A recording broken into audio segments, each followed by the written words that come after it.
MP মন্ত্রী সব পালে গেছে, কেউ নেই। মন্ত্রীরা সব কোথায় গেল, এমপিরা সব কোথায় গেল, কোথায় কাদের কাকা?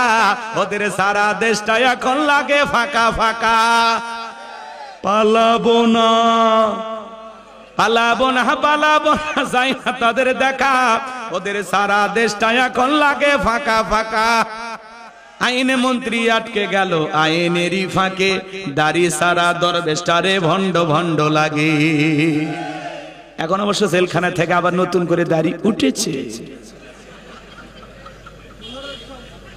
রাগ করেন যারা দাড়ি কেটে নিজে বাঁচাবার চায়, কি মনে করেন ওই কি মুসলমান? হ্যাঁ, ওই কি সত্যি আল্লাহর ভয়ে দাড়ি রাখ? হ্যাঁ, এটা কি নবীর জন্য রাখছিল? ওটা হলে লিবাস, ধোকা দেওয়ার দাড়ি। কথা কন না কে? দাড়ি সারা দরবেশটারে ভণ্ড ভণ্ড লাগে। শুনেছি ভাই কত নেতা নেত্রী খাইতেছে ভাই ডান্ডা, বিচারপতি কালামানিকের ফাটিয়েছে নাকি আন্ডা। ওটা আমার খবর না, মিডিয়ার খবর। এই বিচারপতি শামসুদ্দিন মানিক আল্লামা সাইদি হুজুরকে মৃত্যুদণ্ডে রায় দিয়েছিল। কথা বলেন ঠিক কিনা?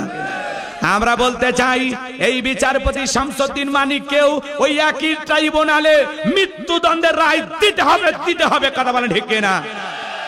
এই বিচারপতি মানিক টকশোতে আমার বোনকে অপমান করে রাজাকারের বাচ্চা বলেছিল, ছাত্র আন্দোলনে সবাইকে রাজাকারের বাচ্চা বলে গালি দিয়েছিল। কথা বলেন, শুধু কি তাই? এই বিচারপতি মানিক ঘাতক দালাল নির্মূল কমিটির শাহরিয়ার কবির সহ সবাই মিলে 116 জন আলেমের তালিকা করেছিল পুরো বাংলাদেশ মিলে। এর মধ্যে আমার সিরিয়াল কত ছিল জানেন? 23 নাম্বার। আমার রোল নাম্বার কত ছিল? 23। আমার দুইটি বয়ান ওদের কলিজায় লাগছিল। আমি আর এত কথা বলবো না আপনাদেরকে। যারা আলেমদের তালিকা করেছিল, বিনা তালিকায় কলার পাতায় শোয়ার ব্যবস্থা করে কি? জোরে বলেন কে? বাড়াবাড়ি করতে নাই। কথা বলেন ঠিক কিনা? পলকেরও ঝলক গেল, পলকেরও দাড়ি দেখছেন? সেদিন ভিডিও আদালতে হাজির করার সময় দেখছেন কি সুন্দর দাড়ি, হেভি একটা দাড়ি রাখছে। পলকেরও ঝলক গেল থামিয়ে নেটের চাকা, ওদের সারা দেশটা এখন লাগে ফাঁকা ফাঁকা। কোথায় গেল সংসদেতে মমতাজের গান, কোথায় গেল হযরত বলা স্বামী ওসমান?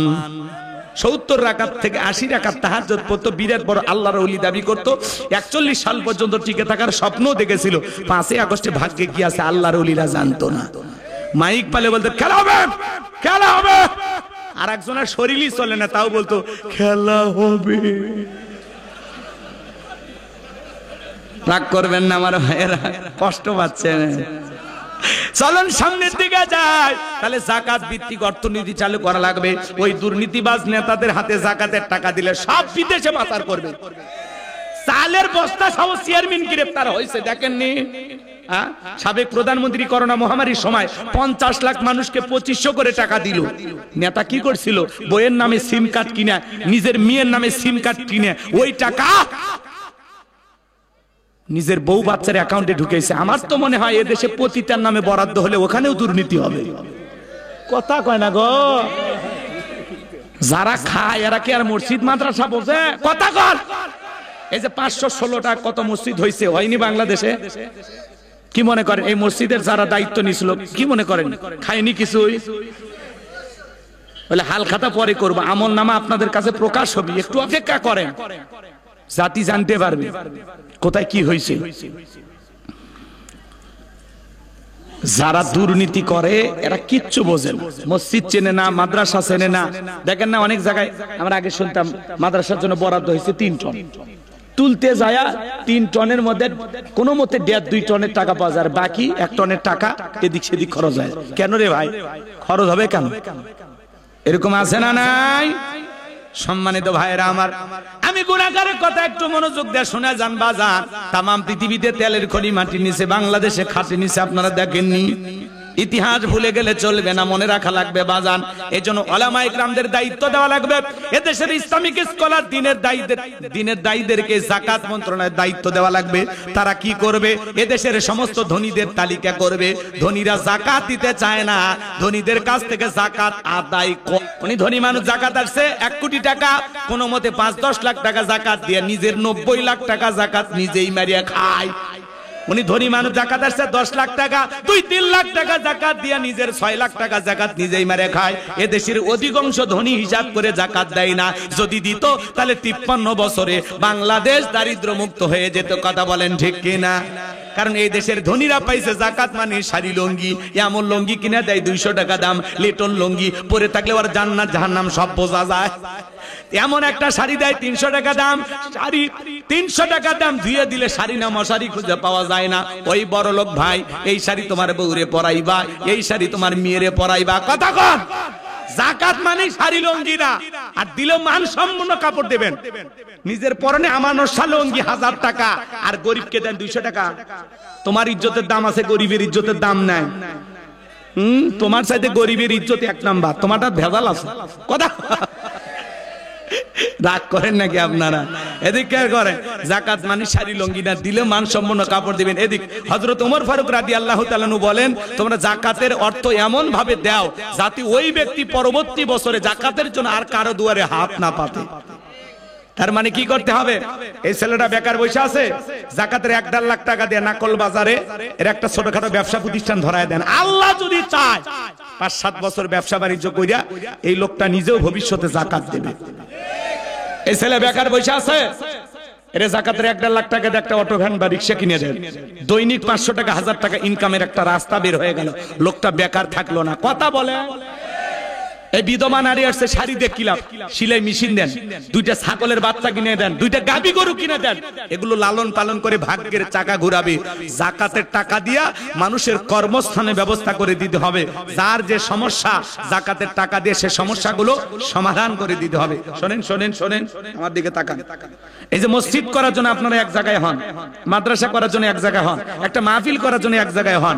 আমি বলতে চাই বিনয়ের সহিত, বাংলাদেশের অনেক জায়গায় আমি এই কথা বলেছি, আলহামদুলিল্লাহ অনেক জায়গায় পরিবর্তন শুরু হয়েছে। আমি বলতে চাই যে প্রত্যেক বছর জাকাত দেওয়ার জন্য এই গ্রামের ধনী যারা আছেন তাদের মধ্যে একটা ছোটখাটো কমিটি করবেন। তারা কি করবে? আব্দুল খালেদ ভাই আপনার কত? 5 লাখ জাকাত। আমি গোলাম রব্বানি আমার 2 লাখ। মফিদুল ভাই আপনার কত? এত। ইউসুফ সাহেব আপনার কত? এত। ইব্রাহিম আপনার কত? ইসমাইল কত? ধরেন এই গ্রামে 50 জন লোকের কাছ থেকে যারা ধনী স্বাবলম্বী টাকা আছে, জাকাত ফরজ হয়েছে, এমন ব্যক্তিদের কাছ থেকে 50 লাখ টাকা জাকাত কালেকশন হয়েছে সব মিলে। এখন তাহলে কি করবেন? এই 50 লাখ টাকা আপনার এই গ্রামের সবচাইতে দরিদ্র যারা আছে, একেবারে গরিব, জাকাত পাওয়ার উপযুক্ত 30 জনের তালিকা করেন।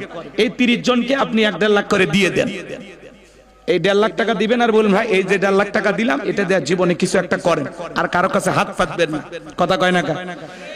তাহলে 1 বছরে 30 জন, পরের বছরে 30 জন, এইভাবে দেখা গেল 5 বছর যদি আপনি ঠিকঠাক ভাবে নিজের গ্রামের মধ্যেই জাকাতের টাকাটা এইভাবে ভাগ বন্টন করে দেন, 150টা পরিবার 5 বছরের মধ্যে স্বাবলম্বী হয়ে যাবে। আপনাদের গ্রামে একজন দরিদ্র লোক, একজন ভিক্ষুক, একজন ফকির, একজন মিসকিনও থাকবে না। আল্লাহু আকবার বলেন। একজনও বেকার থাকবে না। এই দায়িত্ব আপনাকে আমাকে নিতে হবে। কিশোরগঞ্জের একটা গ্রামের নাম কি জানেন? হাসি খুশি গ্রাম। হাসি খুশি গ্রাম, তার মানে ওই গ্রামের সমস্ত মানুষ স্বাবলম্বী, একজনও গরিব নাই। এরকম একটা সংস্থা উদ্যোগ নিয়েছিল ওই এলাকার সবাই মিলে, যে ভাই জাকাতের টাকাগুলো আপনারা এই সিস্টেমে দেন। আপনি দেবেন, ঠিক আছে, এইভাবে দেন। 500 টাকা 1000 টাকা দিয়ে পুরো গ্রাম পৌঁছায় লাভ আছে। অনেকে বলে 2 লাখ টাকা জাকাত আসছে, কি করে 2000 1000 এরকম দিয়ে কই দিছি, দিয়ে করে ফাটিয়ে ফেলে দিছে।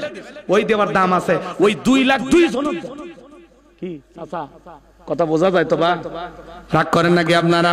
আমার ভাইয়েরা দিল দিয়ে কথাগুলো বোঝার চেষ্টা করবেন। ধনীরা জাকাত দেয় না, জাকাত আদায় করা লাগবে। শোনেন শোনেন, বাংলাদেশে একটা জরিপ করে দেখা হয়েছে, 10 বছর যদি ধনীদের তালিকা করে জাকাত কালেকশন করা হয় আর গরিবদের তালিকা করে জাকাতের যে 8টা খাত আছে, 8টা খাত অনুযায়ী ওই সমস্ত মানুষদের তালিকা করে জাকাতগুলো যদি বন্টন করা হয়, 10 বছর পরে বাংলাদেশে একজন গরিব খুঁজে পাওয়া যাবে না। বলুন আল্লাহু আকবার। ইনি ধনী মানুষ বলেন আপনার ব্যাংকে কত টাকা, বইয়ের অ্যাকাউন্টে কত, গোপন সিন্ধুকে কত, সাদা কত, কালা কত, খাটের নিচে কত। আপনার জাকাত আছে 2,75,72,500 টাকা। ধনী জাকাত দেবে না, জাকাত আদায় করা হবে। ছোট্ট একটা ঘটনা আপনাদেরকে শোনাই। আল্লাহর নবী মুসা আলাইহিস সালামের নাম আপনারা শুনেছেন। আল্লাহ নবী মুসা কারুনকে যা বলে, কারুন রে তোমার জাকাত দিতে হবে। কারণ ডেকে বলে পয়গাম্বার আমি জাকাত দিতে পারবো না। নবী মুসার রাগ কম না বেশি? যেই নবী রেখে গেলে মাথা টুপি ভেদ করে চুল খাড়া হয়ে যায়। আল্লাহর নবী মুসা রাগান্বিত হয়ে গেলে আজরাইলকে পর্যন্ত থাপ্পড় মারছিল। ফিরাউনের এক কিপ্তিকে ঘুষি মেরে দুনিয়ার থেকে বিদায় করে দিয়েছিল। নবী রাগান্বিত হয়ে ছাগলকে পর্যন্ত আছাড় মারছে। নবী মুসা চিন্তা করছেন? সেই নবী কারণকে বলতেছে কারণ জাকাত দিতে হবে। রাগান্বিত হয়ে গেছে, মাথার টুপি ভেদ করে চুল খাড়া হয়ে গেছে। এই চেহারা, রাগান্বিত চেহারা দেখা কারণ একটু নরম কাটছে। ডেকে বলে পয়গম্বর কত টাকা দিতে হবে? আল্লাহর নবী মুসা আলাইহিস সালাম ডেকে বলে শতকরা 2.5%। বলে ঠিক আছে, আমার একটু সময় দেন, আমি একটু হিসাব নিকাশ করে আপনাকে পরবর্তী সময়ে জানিয়ে দেওয়া হবে। আল্লাহর নবী মুসা আলাইহিস সালাম সেখান থেকে চলে গেলেন। কারণ এইবার হিসাব নিকাশে বৈশা গেল। এই কারণকে আল্লাহ এত সম্পদ দিয়েছিল, 14টা উট লাগতো চাবি বহন করতে। চাবি যদি এত হয় তালা কত, আর তালা যদি এত হয় সিন্ধুকে মাল কত, ছোট মাথায় ধরবে না। কারণ এইবার হিসাব নিকাশ করে দেখে এত পরিমাণে জাকাতের অর্থ আসছে। হাজার হাজার কর্মচারী দিয়া সারাদিন সারা রাত যদি জাকাতের টাকা দেওয়া হয়, তারপরে টাকা শেষ হবে না। এমনি তো কৃপণ পায়, স্যান্ডেল দেনা ক্ষয় যাবে বলে, গায়ে জামা পরে না ছিঁড়ে যাবে বলে, সেই কৃপণ কি জাকাতের টাকা দিতে পারে? সে একটা গভীর ষড়যন্ত্র করলো। এলাকা একটা 2 নম্বর মহিলা ছিল, নাম হলো সবদা। সবদা নামের পতিতার কাছে বলে সবদারে তোরে 2 বস্তা টাকা দেব, অ্যাডভান্স হিসেবে আজকে 1 বস্তা টাকা দিলাম, আগামীকালকে সাক্ষী দেওয়ার পরে আর 1 বস্তা টাকা দেব। বিনিময়ে আল্লাহর নবী মুসা আলাইহিস সালাম যেই মসজিদে দাঁড়ায়া আল্লাহর পদে মানুষকে আহ্বান করবে, ওই ভরা মসজিদে দাঁড়ায়া একবার শুধু বলবি নবী মুসা দিনের বেলা ওয়াজ করে আর রাতের বেলা আমি সবদার সাথে রাত কাটাই, বাস এতটুকু কথা বললে যথেষ্ট, বাকি যা করার আমি করব। সবটা যেহেতু 2 নম্বর মহিলা রাজি হয়ে গেল, আল্লাহর নবী মুসা আলাইহিস সালাম পরের দিনে হাজার হাজার জনতার সামনে আল্লাহর পথে মানুষকে আহ্বান করতেছেন, দিনের কথা বলতেছেন, আল্লাহর পথে মানুষকে দাওয়াত দিতেছেন। ওই ভরা মজলিসে নবী মুসা আলাইহিস সালামের আলোচনা শোনার পরে সবদার পাষাণ হৃদয় গইলা চোখ দিয়ে পানি ঝরতেছে। বলুন সুবহানাল্লাহ। কারণ ইশারা দিয়ে বলে সবদা তাড়াতাড়ি দাঁড়াও, বলে না আর একটু শুনি। এইবার কারণ 2 জন লোক পাঠায় দিল, তাড়াতাড়ি সবদাকে জোর করে দাঁড় করায় দাও। নবী মুসা যে কায়দায় আজকে ওয়াজ করতেছে, সব মানুষ মনে হয় কালেমা পড়ে মুসলমান হয়ে যাবে। ওরা এসে বলে ও সবদা, গতকাল রাত্রিতে নেতা 1 বস্তা টাকা অ্যাডভান্স হিসেবে দিয়েছে, আর 1 বস্তা টাকা রেডি আছে, সাক্ষীটা দিয়া টাকার বস্তাটি নিয়ে বাড়িতে চলে যাও। সবদা বলে আর একটু শুনি, বলে না শুনতে দেওয়া যাবে না। 2 জন 2 হাত ধরে ভরা মজলিসে সবদাকে জোর করা দাঁড় করে দিল। যখন কারো লাভ মেরে দাঁড়ায় বলে মুসারি ওয়াজ বন্ধ কর, তাকায়া দেখ 2 নাম্বার মহিলা দাঁড়াইছে। মহিলাটা 2 নাম্বার না 1 নাম্বার? মুসা নবী কি জানে? রতনে রতন সেনে কথা বল, বোঝেন নাই? ভালো করে বোঝার চেষ্টা করবেন। ডেকে বলে ও নবী মুসা ওয়াজ বন্ধ করো। আজও পৃথিবীর জমিনে দেখবেন আলেমারা আমার যখন হক কথা বলে, সুদের কথা বলে, সুদের কথা ভালোভাবে বলা যায় না। সুদখোর হলো মসজিদ কমিটির সভাপতি, অধিকাংশ মসজিদগুলোর সভাপতি সুদখোর, ঘুষখোর, হারামখোর। কথা কনে সারা জীবন দুর্নীতি করেছে, অকাম বদকাম করেছে, শেষ বয়সে এলাকা আসছে, এসে দেখে মসজিদ ভাঙছে। বলে ভাই আমি তো বাইরে ছিলাম, গ্রামের কিছু দায়িত্ব তো আমার আছে, তো যেহেতু মসজিদ ভাঙছেন আমি 10 লাখ দেব। কত দেবে? মানুষকে 10 লাখ দিয়েছে, এই তো সভাপতি। কথা কয় না কেন? ব্যাস ও যে কলমের খোসা দিয়ে কোটি কোটি টাকা দুর্নীতি করেছে, ওইটা আর মানুষ দেখে না। ওই 10 লাখ দিয়ে একেবারে উপরে উঠে যায়। কথা কয়। সুদের ওয়াজ যখন করা হয়, সুদ করে সভাপতি হুজুর এসব কেন বলতেছেন? আমি ওই ব্যবসার সাথে জড়িত। কথা কন, কথা কন। নামাজ শেষে ইমামকে ধরে বলে হুজুর সুদের ওয়াজ ছাড়া কি আর ওয়াজ নাই, অন্য ওয়াজ করবে। পরের দিন এসে ওয়াজ ধরছে লটারি, লটারি, জুয়া।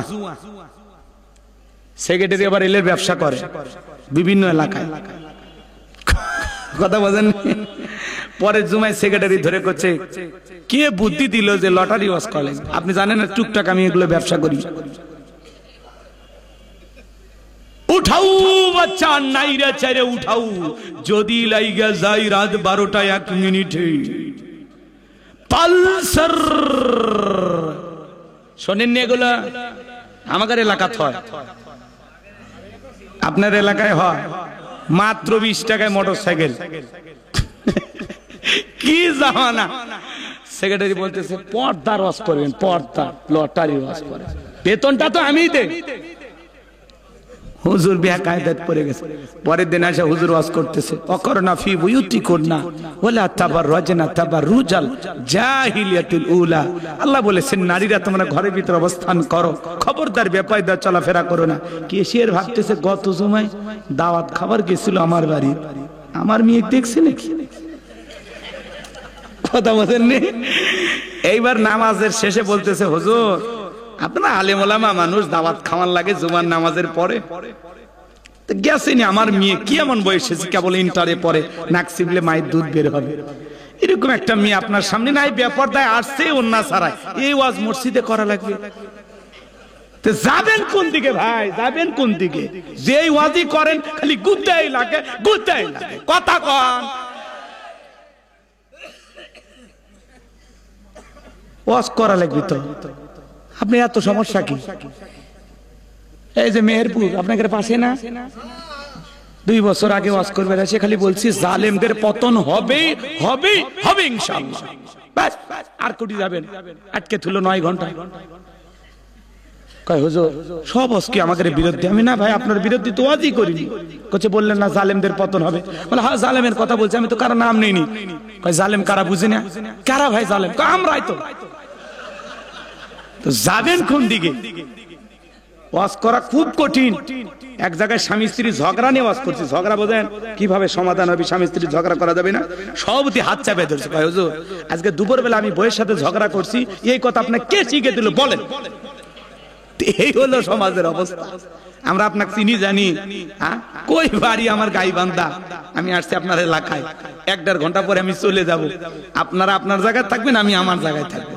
অতএব গায়ে মাখবেন না, যাই বলি কি গায়ে মাখবেন না। আমি আপনাদেরকে চিনি না তো, আমি হেদায়েতের উদ্দেশ্যে কথাগুলো বলতেছি। আমি আপনাদেরকে ভালোবাসি, আমি চাই আপনারা জান্নাতে যান। কথা বলেন ঠিক কি না?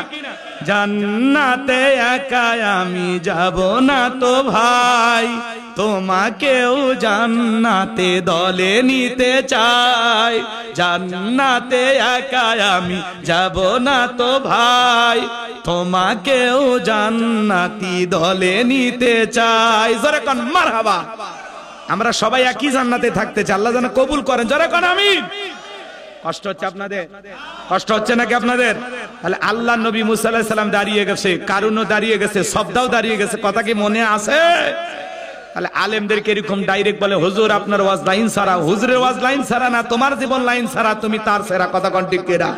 মনে রাখবেন আলেমদেরকে যারা কথা বলতে বাধা দেয়, এই জমিনে যাত্রার প্যান্ডেলে রাত 12টার পরে নর্তকীর গায়ে একটা সুতার কাপড় থাকে না। ওই যাত্রার প্যান্ডেলে 144 জারি করা হয় না। যারা তাফসীরুল কোরআন মাহফিলে, ওয়াজ মাহফিলে 144 জারি করে আলেমদের কথা বলতে বাধা দেয়, মনে রাখবেন ওরা কখনো মুসলমান হতে পারে না, ওদের জন্ম মুসলমানের ঘরে হতে পারে না, ওরা হলো আবু জেহেলের অনুসারী। কথা কোন ঠিক কিনা? কাফেরদের স্লোগান ছিল ওয়াকালাল্লাযীনা কাফারু লা তাসমাউ লিহাযাল কোরআন ওয়ালগাউ ফিহি লাআল্লাকুম তাগলিবুন। কাফেরদের স্লোগান কোরআন শ্রবণ করো না, যেখানে নবী মুহাম্মদ সাল্লাল্লাহু আলাইহি সাল্লাম কোরআনে আলোচনা করবে ওখানে হট্টগোল সৃষ্টি করো, তালি বাজাও, শীষ দাও, যেভাবে হোক নাচানাচি করে হলে কোরআনের কথা বন্ধ করে দাও। যদি বন্ধ করতে পারো আমরা কাফেররা বিজয় লাভ করব।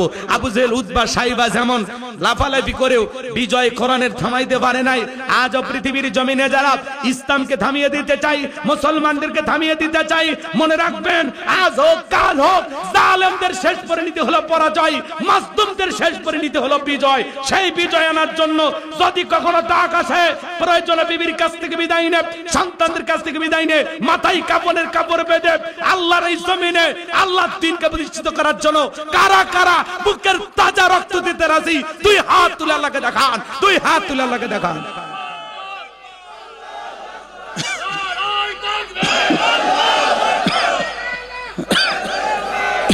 লিল্লাহে তাকবীর, লিল্লাহে তাকবীর।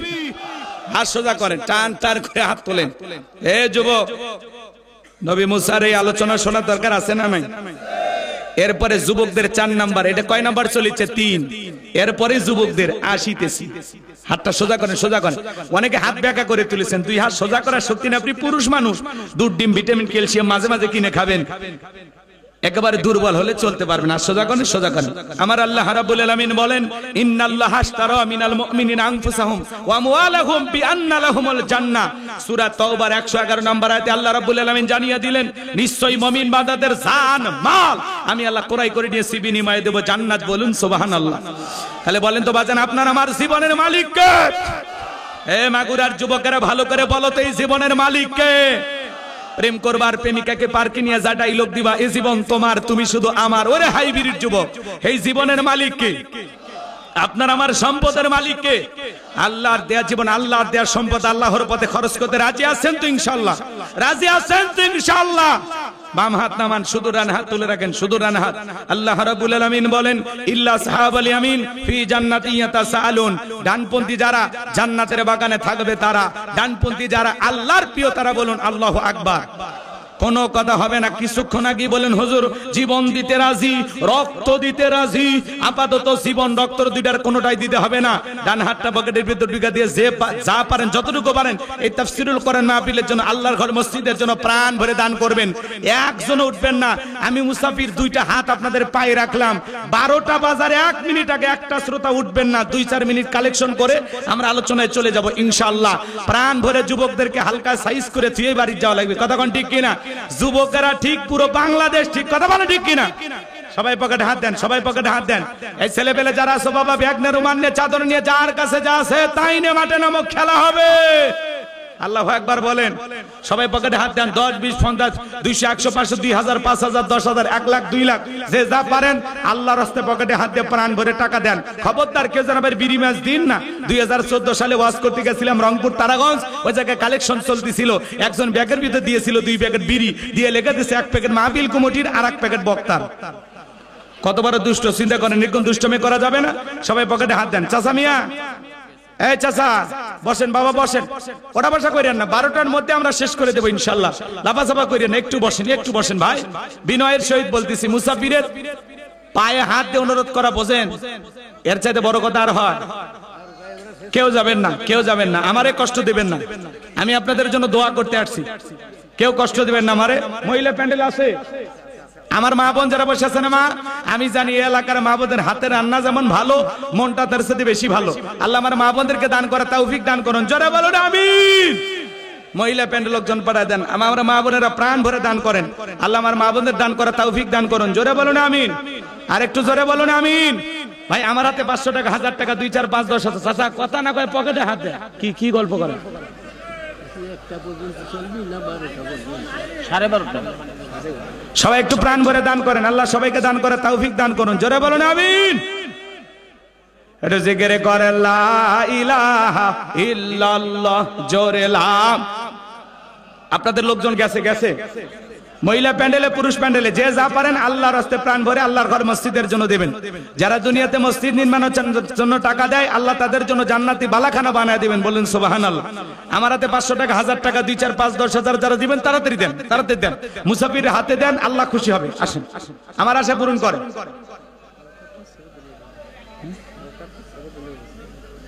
জি সবাই একটু দেন, বেশি বেশি আমরা ওইভাবে বলবো না। আপনারা যে যা পারেন আলহামদুলিল্লাহ দেন। খুব দ্রুত গতিতে দেন। 2-1 মিনিট, এর মধ্যে আলোচনায় চলে যাব। ভাই বসেন, বসেন। এই বাবা, এই বাবু, এই বাবু বসো, বসো। এই ছোট বসো, বসো। ওই যে পিস্তল নিয়ে আসছে বোঝে না, নতুন যে বসে। যারা টাকা কালেকশন করতেছেন মঞ্চে পাঠায় দেন। একটু জেগে করে লা ইলাহা ইল্লাল্লাহ, জোরে লা।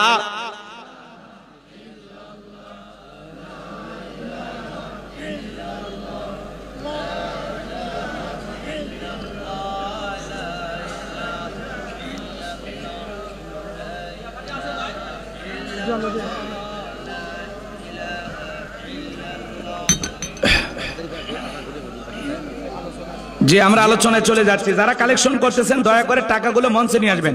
আবার কেউ নিজের মনে করে বাড়িতে নিয়ে যাবেন না ভাই। সব মঞ্চে মহিলা প্যান্ডেল পুরুষ প্যান্ডেল সময় মঞ্চে পাঠাবেন। আমার ভাইয়েরা যে কথা বলতে চাচ্ছিলাম, এদিকে কান খোলেন, এদিকে আমার দিকে কান।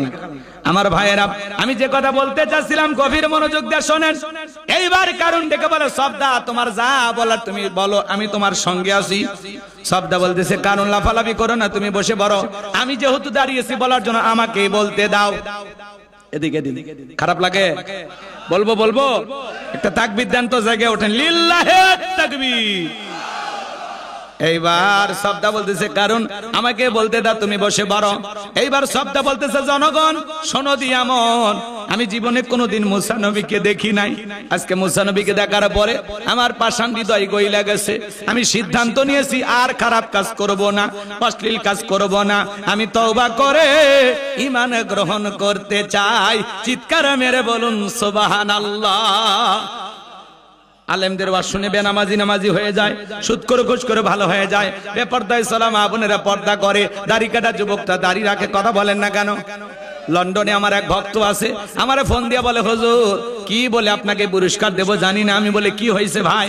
বলে, হুজুর জানেন না, বউকে শাড়ি পরায়া বোরকা পরায়া লন্ডন নিয়ে আসলাম।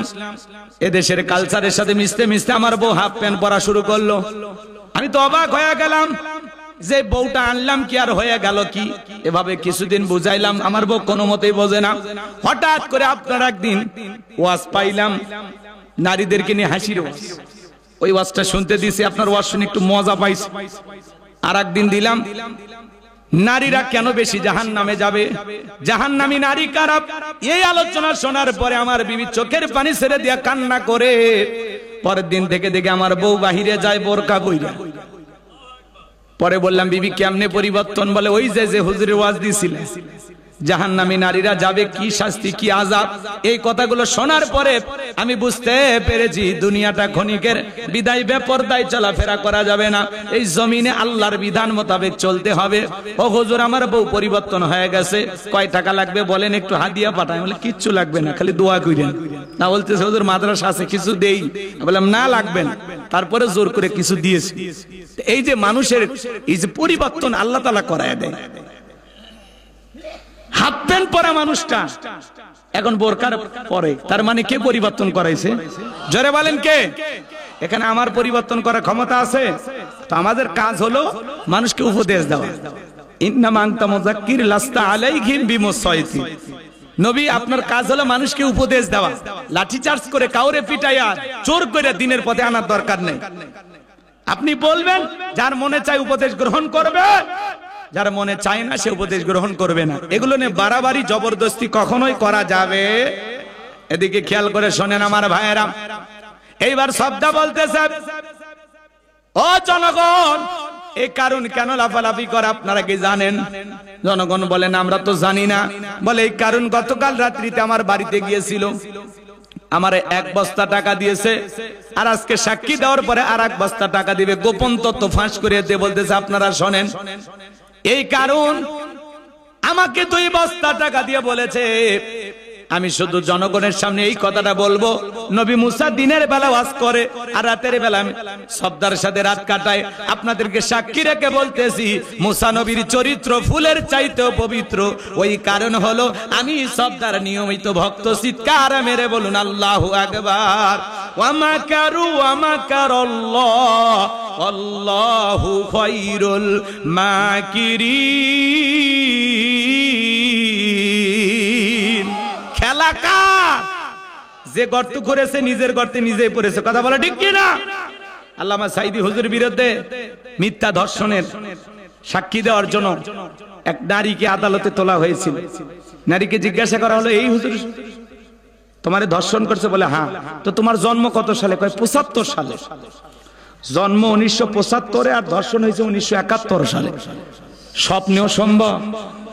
তার মানে কি, মিথ্যা মামলা যে ছিল, এই সোনার মানুষটাকে বিদায় করে দেওয়ার 1 বছর পার হয়নি, তার মধ্যে আল্লাহ ওদেরকে দেশ থেকে বিদায় করছে।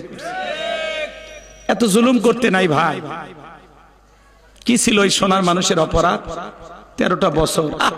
কি হাসি দিলেন! বিদায় বেলা তিনি হাসলেন আর আমাদেরকে কাঁদিয়ে গেলেন। মা বাবা মারা গেলে মানুষ এতটা কাঁদে না।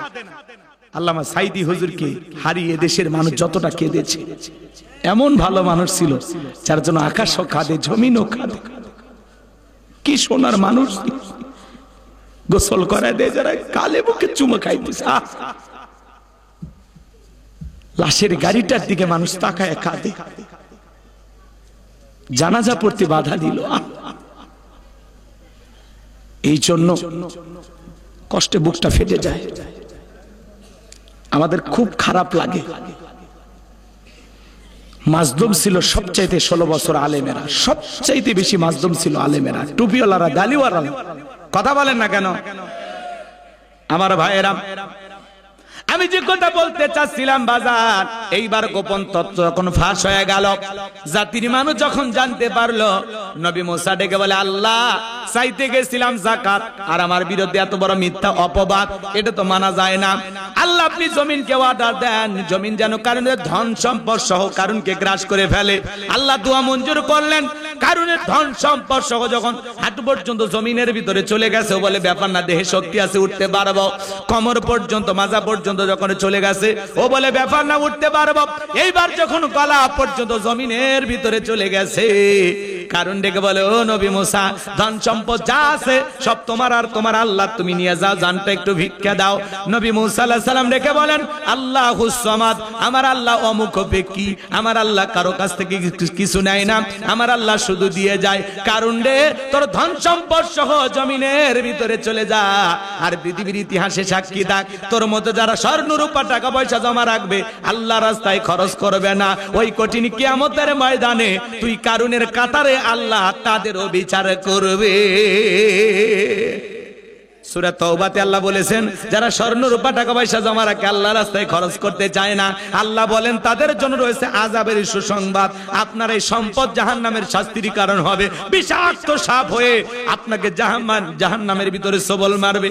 আপনি তখন বলবেন, তুই কেডা রে? বলে, আমারে চিনিস না, আমি তোর দুনিয়ার মাল সম্পদ। এজন্য বাজার, নিজেকে যদি জাহান্নামের আযাব আর শাস্তি থেকে বাঁচাইতে চান, তাহলে প্রত্যেক বছর হিসাব করে বছরে একদিন যাকাত দেওয়া দরকার আছে না? না, আল্লাহ যে আপনাকে যাকাত দাতা হিসেবে কবুল করেছেন, আলহামদুলিল্লাহ, আলহামদুলিল্লাহ, এটা শুকরিয়ার বিষয়। কথা বলেন, আল্লাহ হাত এই জায়গায় রাখছে, আল্লাহ চাইলে এই জায়গায় রাখতে পারতো না?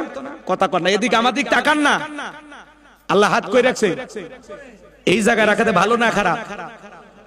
যাকাত দাতা হিসেবে আল্লাহ আপনাকে কবুল করছে। যাকাত হলো একটা আর্থিক ইবাদত, দিতে একটু কষ্ট লাগে, কিন্তু দিলেই কল্যাণ, দিলেই লাভবান, দিলেই বৃদ্ধি হবে। সুবহানাল্লাহ।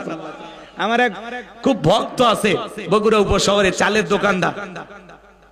এদিকে খেয়াল করেন, আমি ওনার ছেলে মেয়েকে প্রাইভেট পড়াইতাম, শোনেন তো, ওনার সাথে মাঝে মাঝে দেখা হয়। তো উনি বলতেছে, হুজুর আমি জীবনে প্রথম 1400 টাকা যাকাত দেওয়া শুরু করছিলাম। মাত্র কয় টাকা? 1400।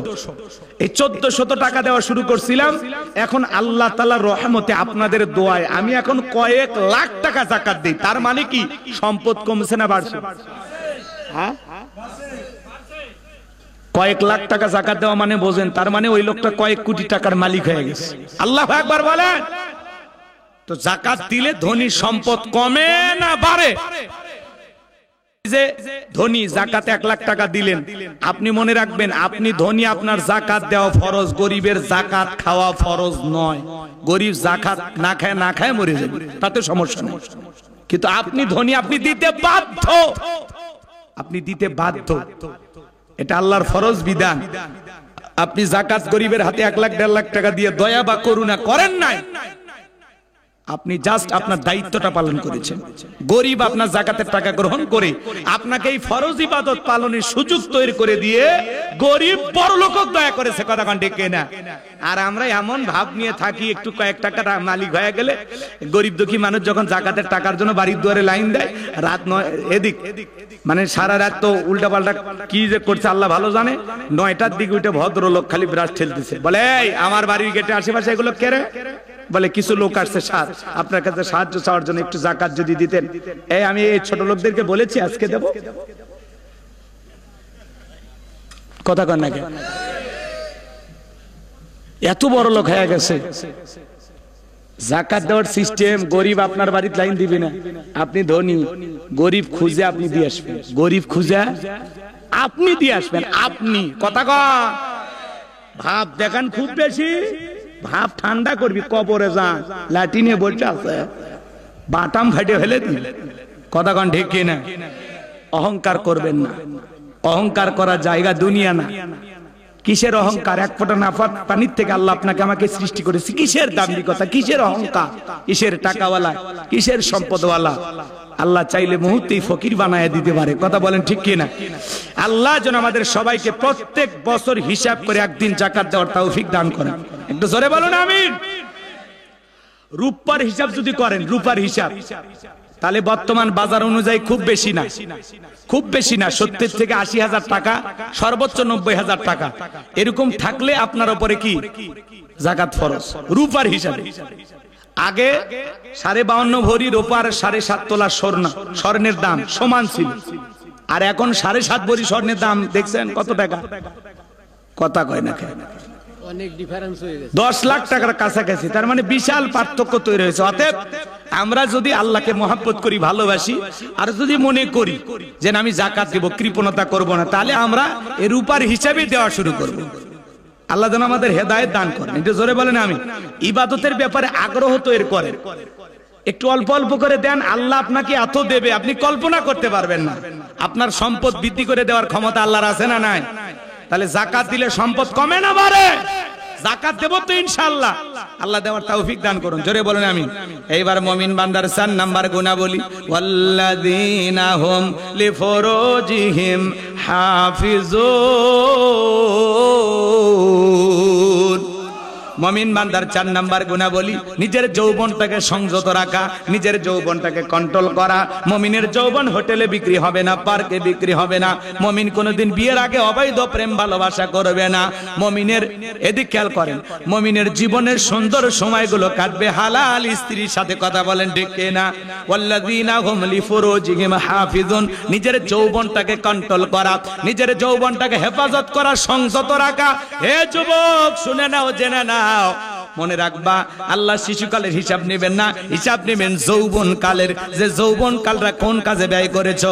বৃদ্ধ মানুষ 70-80 বছর বয়স হয়ে গেছে, এই যে প্রচন্ড শীত, বাজান গো আমার, যদি বলা হয় মুরব্বী চাচা রাত 2টা বাজে পুকুর থেকে একটু গোসল করে আসেন, 2000 টাকা দেব, চাচা বলবে ভাতিজা এই প্রচন্ড মাঘ মাস আর পৌষ মাসের যে কনকনা শীত, এর মধ্যে আমি যদি পুকুরে নামে গোসল করি, আমি কি আর পুকুর থেকে উঠতে পারবো? টাকা নেওয়ার কি শক্তি আর থাকবে? কোন যুবককে যদি বলে যুবক 2000 টাকা দিব, পুকুর থেকে একটু শীতের দিনে গোসল করে আসো, যুবক বলবে হুজুর কাপড় খুলছি, টাকা বের করেন। কারণ যুবকের একটা কি আছে? পাওয়ার আছে, স্পিরিট আছে। কথা বলে ঠিক কিনা? বৃদ্ধকালে লম্বা সময় রুকু করা যায় না, লম্বা সময় সিজদা থাকা যায় না। ঠান্ডা পানি দিয়ে বৃদ্ধ বয়সে ওযু করতে কষ্ট হয়। চাচিমা যদি গরম পানি করে দেয়, চাচার ভাগ্যে ওযু জোটে। যদি চাচিমা গরম পানি না করে দেয়, চাচার ভাগ্যে ওযু নাই, নামাজও নাই। কথা কন ঠিক কিনা? কিন্তু যুবক বয়সে ঠান্ডা পানি ধরে ওযু করা ব্যাপারই না, ব্যাপারই না। কথা কন। যুবক বয়সে লম্বা সময় রুকুতে থাকা যায়, লম্বা সময় সিজদাতে থাকা যায়, কষ্ট হয় না। এই জন্য আল্লাহ তাআলা এই যৌবন কালের ইবাদতটাকে পছন্দ করে। আমরা শয়তানের ওয়াসওয়াসায় পড়ে যৌবন কালে গুনাহ করতে ভালোবাসি, আর যৌবন কালের ইবাদত আল্লাহ পছন্দ করে। এই জন্য এই যৌবন কালে আল্লাহর ইবাদতে কাটানো দরকার আছে না নাই? এই যৌবন কালটা আল্লাহর রাস্তায় আল্লাহর ইবাদত করে কুরবানি করা দরকার আছে না নাই? হে যুবক এদিক শোনো, আমার দিকে শোনো।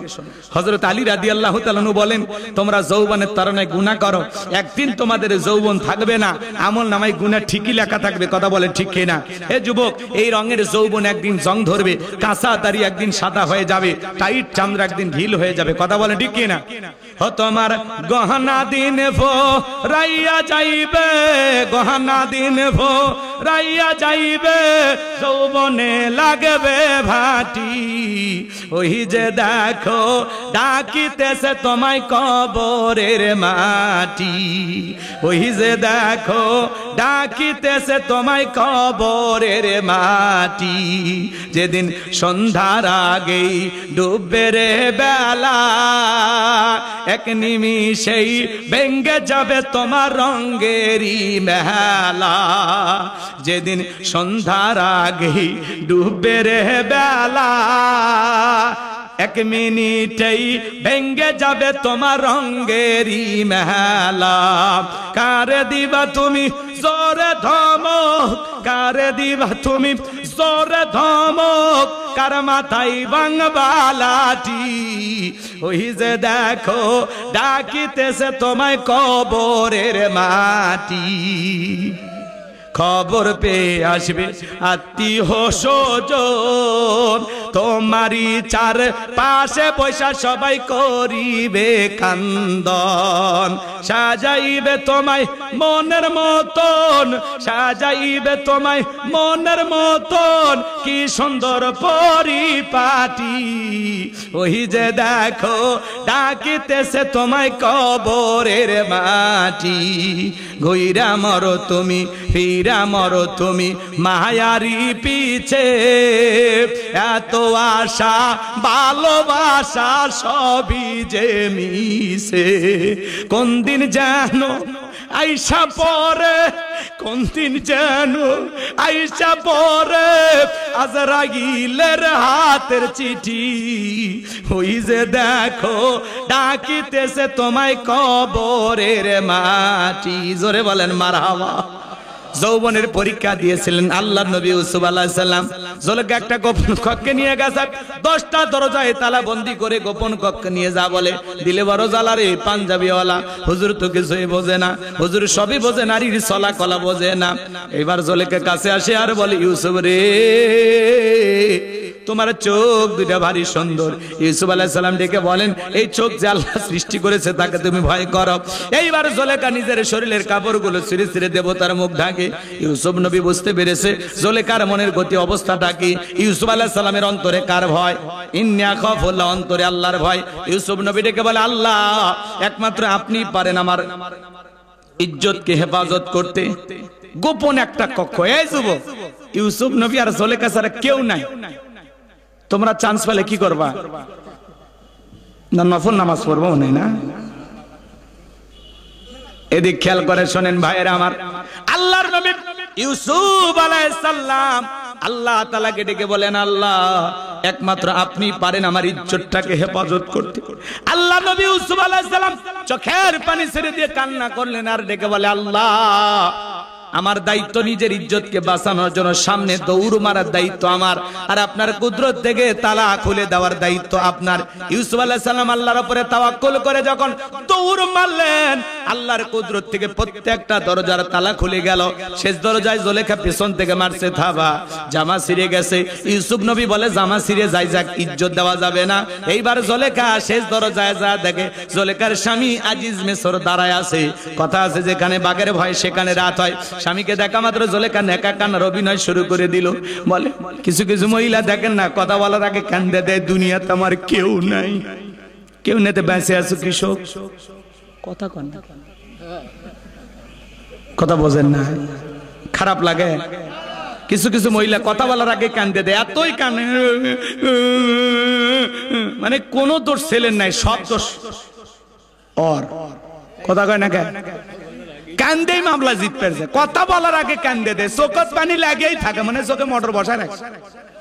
যার বউ বেশি কাঁদে না, কথা বলার আগে কান্দে না, ধমক দেবেন বলে, চুপ কাঁদবি না, ঘটনা কি হয়েছে কইলে বল।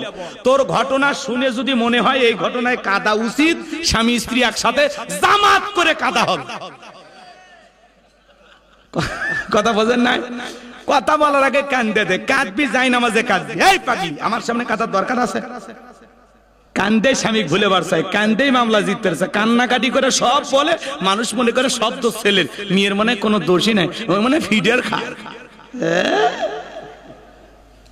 যে মেয়ে যত বেশি কাঁদে বিজবিন ওর ভিতর তত ভেজাল আছে। এত কাঁদিস কে? তোর এত কান্না আসে কোথা থেকে? চোখত পানি লাগে থাকে না? এরকম আছে না নাই? কথা কয় না কে? ভাইয়েরা আমার গভীর মনোযোগ, কথাগুলো শুনে যান।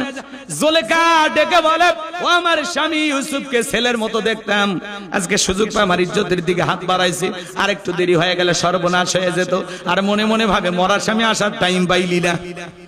মিথ্যা দর্শ দর্শনের অপবাদ দিয়া, মিথ্যা দর্শনের তহমত দিয়া আল্লাহর নবী ইউসুফ আলাইহিস সালামকে 1 নয় 2 নয় 9.5 বছর জেলখানায় বন্দী করে রেখেছিল।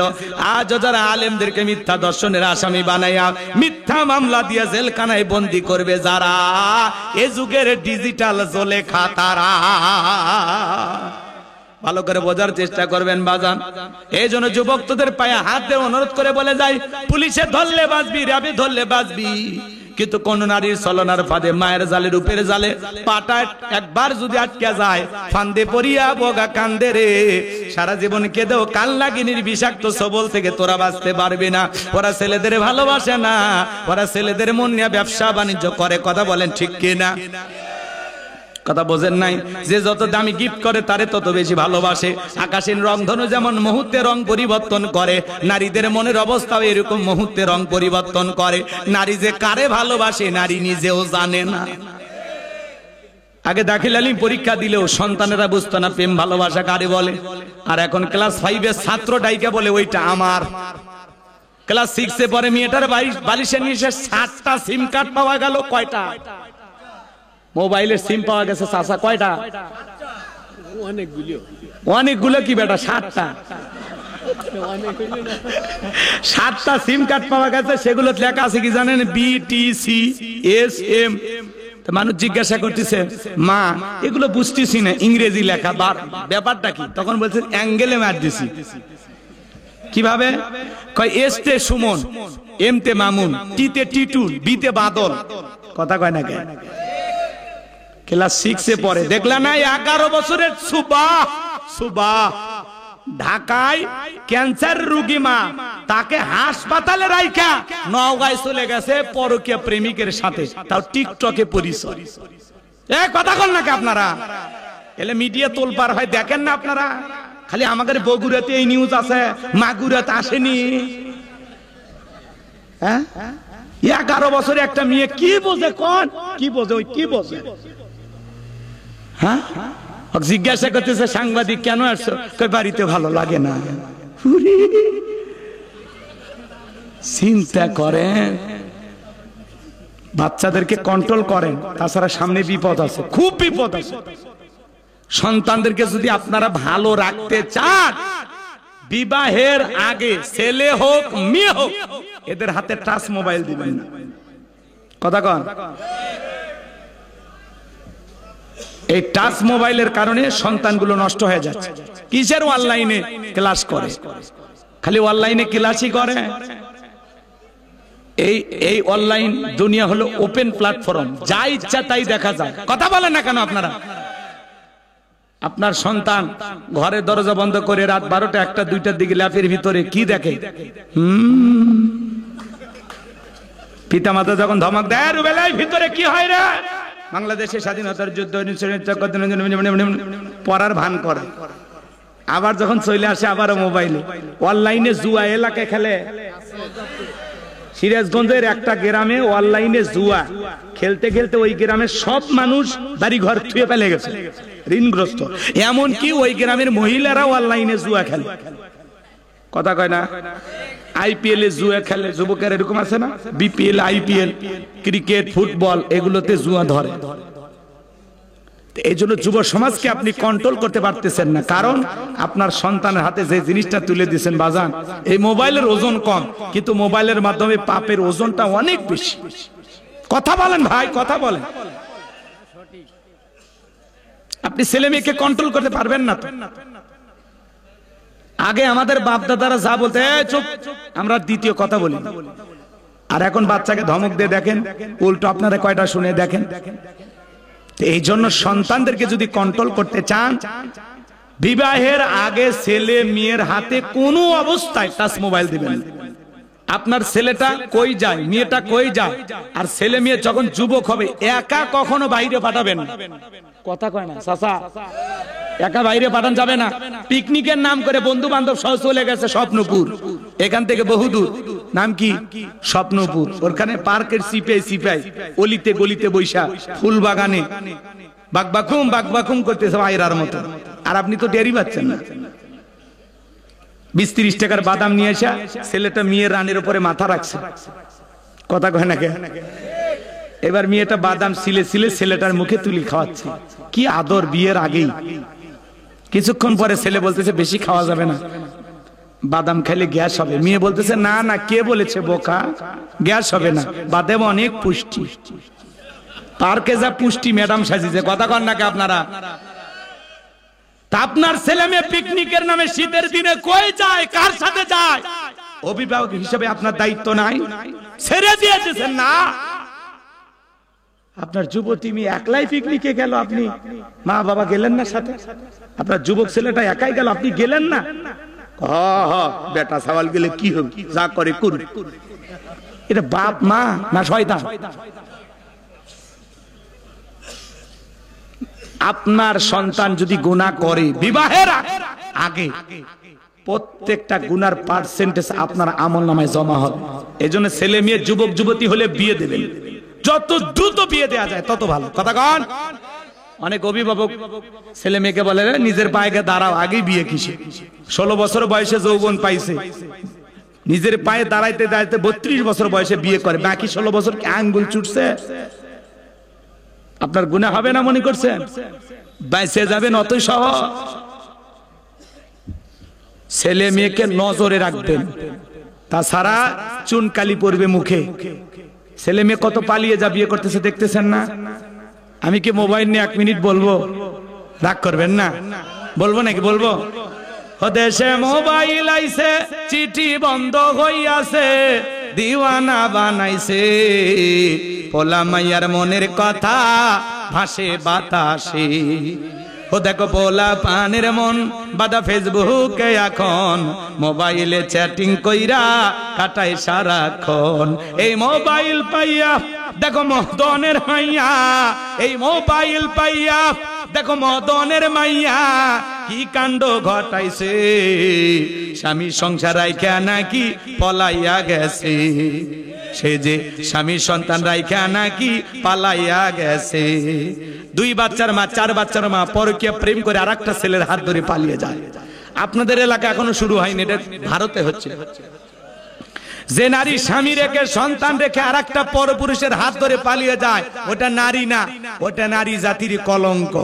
কথা বলেন? ও মা, ও বোন, কেমনে পারো মা? ও বোন, তুমি কেমনে পারলা স্বামী রেখে সন্তান রেখে আরেকটা পরপুরুষের হাত ধরতে? কেমনে পারো? তুমি না খাদিজা ফাতেমার উত্তরসূরি? ও মা, তোমার বিবেক গেল কোথায় মা? কথা কন? এ যুবক, তোমাদেরকে বলতেছি, এক হাতে তালি বাজে না তো। শুধু নারীদের দোষ নাই, তোমার আমারও দোষ আছে না নাই? তোমার স্ত্রীর সাথে যদি কেউ পরকীয়া প্রেম করে মাইনে নেবা। অনেকে কথা বলে না ভালোবাসা শেয়ার করবেন, বুঝি না? একটু জোরে কন, আপনার বইয়ের হক কাউকে দেবেন নাকি? একটু জোরে কন। আপনার স্ত্রীর সাথে কেউ পরকীয়া প্রেম করলে মানবেন? মেয়ের সাথে, আপনার মায়ের সাথে? তাহলে আপনি যেই নারীর সাথে পরকীয়া প্রেম করতেছেন, ওইটা কারো না কারো মেয়ে, কারো না কারো মা, কারো না কারো স্ত্রী। আপনার বিবেক গেছে কোথায়? কথা কন। একটা মেয়ের স্বামী আছে, সন্তান আছে, সেই নারীর সাথে আপনি পরকীয়া প্রেম করেন, আপনার রুচিতে সমস্যা। এই পরকীয়ার অভিশাপে হাজারো পরিবার ধ্বংস হয়ে যাচ্ছে। কথা বলেন না কেন? নারীদেরকে 6টা বই কিনে দেবেন।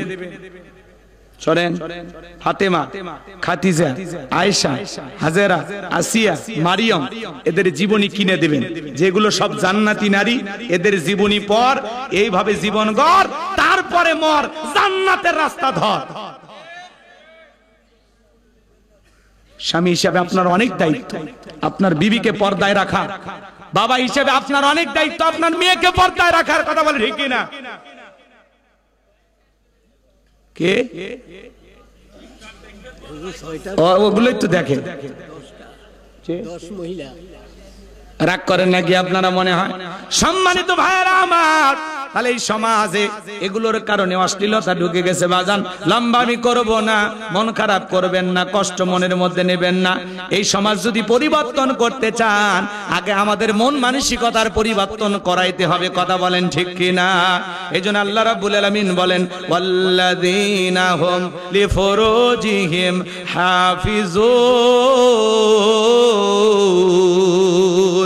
মুমিন বান্দার 4 নাম্বার গুণাবলী নিজের যৌবনটাকে কন্ট্রোল করা, নিজের যৌবনটাকে হেফাজত করা।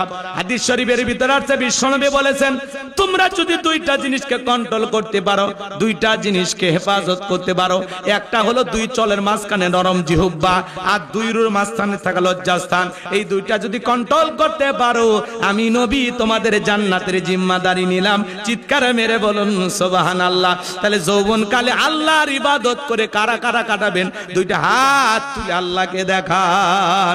আল্লাহ আমাদের সবাইকে, আল্লাহ পাক আমাদের সবাইকে যৌবনকালে বেশি বেশি করে আল্লাহর ইবাদতের সময় কাটানোর তৌফিক দান করুন। জোরে বলুন আমিন। তাহলে বিয়ের আগে অবৈধ প্রেম ভালোবাসা করা যাবে? যে ছেলে মেয়েগুলো বিয়ের আগে অবৈধ প্রেম ভালোবাসা করে বিয়ে করে, মনে রাখবেন, মা বাবার অবাধ্য হয়ে যারা পালিয়ে বিয়ে করে, এরা জীবনে কখনো সুখী হতে পারবে না, ভালো থাকতে পারবে না। এই ছেলে ডায়েরি নিয়ে আসো, লিখে দিচ্ছে, নিয়ে আসো। পিতামাতার মনে কষ্ট দিয়ে, পিতামাতার অবাধ্য হয়ে যদি আপনারা পালিয়ে বিয়ে করেন, জীবনে কখনো ভালো থাকতে পারবেন না। পিতামাতার দোয়া আছে যেখানে ভাগ্য খুলবে সেখানে, মুরব্বীদের দোয়া আছে যেখানে বরকত আছে। একা একা মাতদারি করে বিয়ে করে না। 20 বছর বয়স, বাড়িতে এসে বলে, আব্বা উত্তর পাড়া কি আমি কথা দিয়েছি, রাজি থাকলে 1 চাপুন, না হলে 2 চাপুন। পিতামাতা রাজি হয় না, পালিয়ে যা বিয়ে করে। 3 মাস পরে ভালোবাসা জানলা ভেঙে ফেলে। এরকম ছেলেবেলা আছে না? না আমার ভাইয়েরা, এজন্য যৌবন কালে বেশি বেশি ইবাদত করব কার?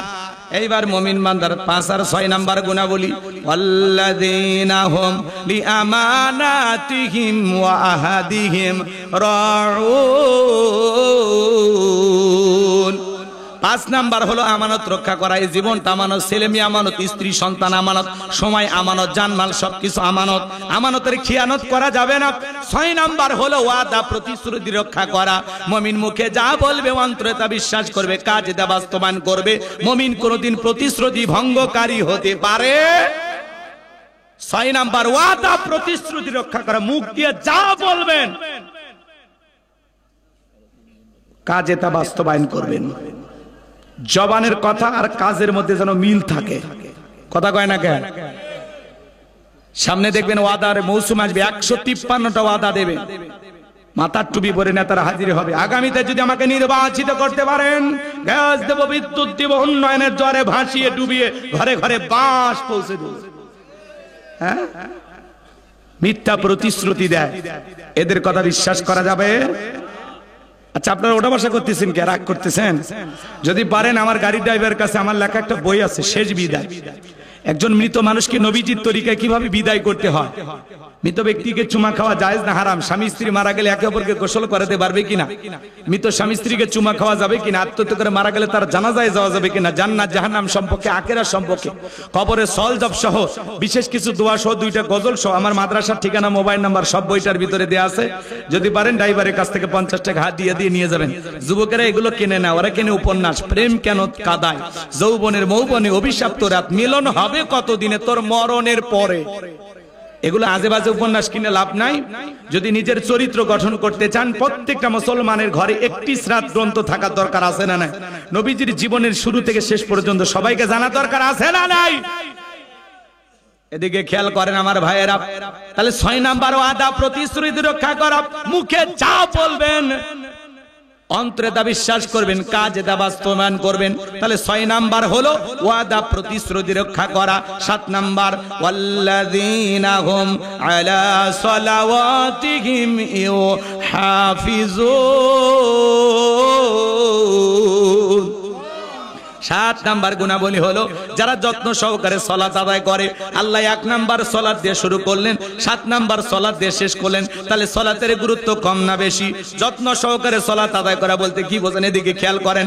যে ব্যক্তি আসর পরে মাগরিব পর্যন্ত মসজিদে মন টাঙানো থাকে, মাগরিব পরে এশা পর্যন্ত মসজিদে মন টাঙানো থাকে, শুধু একা নামাজ পড়লে হবে না, স্ত্রীকে নামাজি বানাইতে হবে। সূরা তাহরিমের 6 নাম্বার আয়াতে আল্লাহ বলেন, হে ঈমানদারগণ, হে মুমিনগণ, নিজেরাও জাহান্নামের আগুন থেকে বাঁচো, তোমার আহাল পরিবার পরিজন যারা আছে তাদেরকেও জাহান্নামের আগুন থেকে বাঁচানোর চেষ্টা করো। এদিক খেয়াল করেন, একটা পরিবারে 4 জন সদস্য, সবাই যদি নামাজ পড়ে ভালো লাগে না খারাপ লাগে? কথা বলেন, কথা বলেন।